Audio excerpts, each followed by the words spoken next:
Joining me now is Trump's senior advisor, Kellyanne Conway. Kellyanne, thanks for joining me.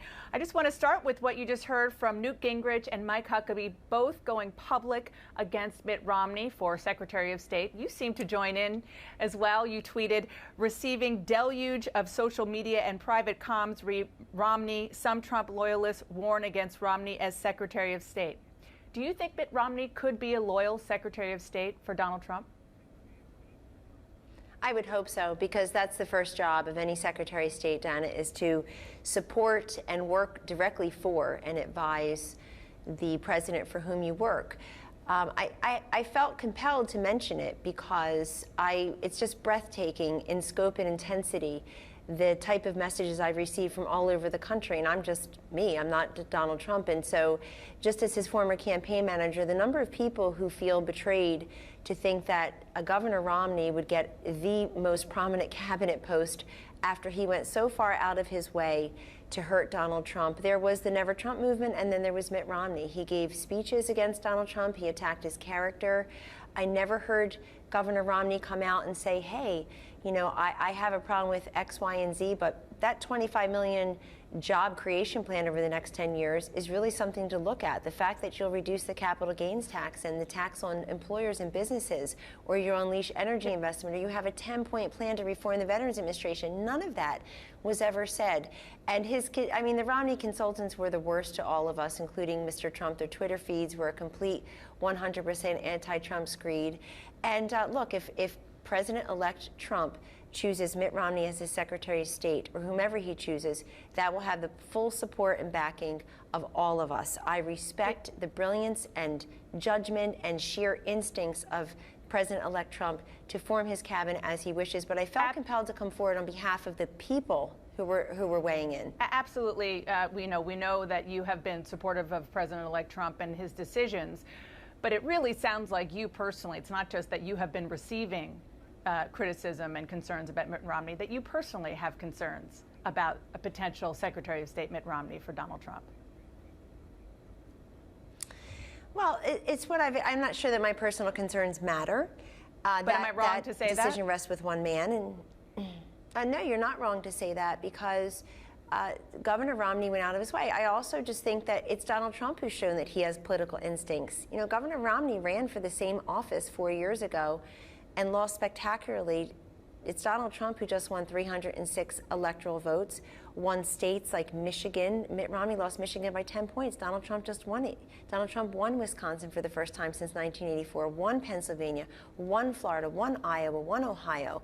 All these states that were elusive to the last couple of nominees. And the other thing is, Dana, I think I know there are other candidates being considered, apart from the ones that are just being covered more commonly in the media. But apart from that, Governor Romney in the last 4 years, I mean, has he been around the globe doing something on behalf of the United States of which we're unaware? Did he go and intervene in Syria where they're having a massive humanitarian crisis? Meaning, when I say intervene, like offer to help. Has he been helpful to Mr. Netanyahu? In other words, I'm all for party unity, but I'm not sure that we have to pay for that with the Secretary of State position. But again, let me repeat, what Donald Trump decides, Kellyanne Conway and everybody else will respect. It's just the backlash from the grassroots. I'm hearing from people who say, hey, my parents died penniless, but I gave $216 to Donald Trump's campaign and I would feel betrayed. You have people saying, I thought we got rid of this type. I'm just saying that we don't even know if Mitt Romney voted for Donald Trump. He put Evan McMullin up in Utah. And so I think there are concerns that those of us who are loyal have, and you want a Secretary of State who's loyal to the president and loyal to the president's vision of the world. It's pretty clear how you feel about that. I want to move on to Cuba, given the fact that Fidel Castro died this weekend. President-elect Trump said in September that he will reverse President Obama's concessions to the Cuban regime. But in March, he told Wolf Blitzer that he would consider building a hotel in Havana. So what is his policy? Would he allow American businesses to operate in Cuba, or would he stop that and close the U.S. embassy and U.S. ties to Cuba? He will consider all of that, Dana, and as the president, in short time, he will make those decisions. I think for the moment, what you heard from President-elect Trump is that we should not be romanticizing Fidel Castro, who was a ruthless dictator who imprisoned and tortured and had murdered many Cubans. I've met them. I'm sure you've met them, the families. And what President-elect Trump is also saying is that he just objects to the way that we re-engage diplomatic relations with Cuba in the last several years in this administration because we got nothing in return. And it's not as if we're doing business with the Cuban people. We're still doing business.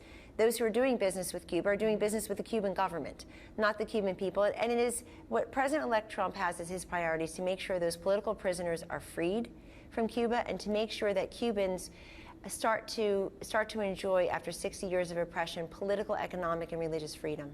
Kellyanne, a report in the Washington Post says that President-elect Trump has only received 2 classified intelligence briefings since his election, and he's turned down many daily opportunities for briefings. Is this true? Has he turned down the opportunity to get classified intelligence briefings? So he is receiving classified intelligence briefings, and the president-elect is also receiving information through his personal and on-the-phone meetings with over what's now 41 world leaders, in addition to meeting with 60 men and women who could serve in his government but are certainly without the promise of any formal position or certainly offering But Kellyanne, has he turned down classified briefings? I can't discuss that publicly. What I can tell you is that he is the most engaged individual I've ever met and brilliant to boot, and he is certainly availing himself of the information that is provided to him from a number of sources, including those intelligence briefings. We understand and we know just in recent history, President Obama, President George W. Bush, they all, as soon as they could, received daily intelligence briefings to immerse themselves in national security matters that they weren't aware of because they hadn't been commander-in-chief yet, especially given the fact that President-elect Trump has no experience in government or the military. Shouldn't he also be getting them every day as it is allowed to be? Dan, I assure you, President-elect Trump and Vice President-elect Pence are receiving a steady stream of information, including intelligence that will further prepare them to be the number 1 and number 2 leaders of this country. Okay, let's move on to something that you are well aware of as Donald Trump's campaign manager. At pretty much every rally, President-elect Trump was hearing from the crowds, "Lock her up." And he said on Tuesday to the New York Times that he is not looking to prosecute Hillary Clinton when he comes into office. He said he won't rule it out, but he really isn't looking to hurt the Clintons. Given the fact that the base was so energized by the prospect of going after Hillary Clinton legally, is this something that you agree with? Should he be moving on from this? Well, the full comment that he made was he's not focused on it, and he said at the New York Times and elsewhere, I'm focused on health care and immigration, and then he went on to list all the issues that he's been talking about, trade, et cetera. And so he said he wouldn't rule it out. He said it's just not his focus right now. I think he's being quite magnanimous, and at the same time, he's not undercutting at all the authority and the autonomy of the Department of Justice, of the FBI, of the House committees. Who knows where the evidence may lead if, in fact, if the investigation were reopened somewhere.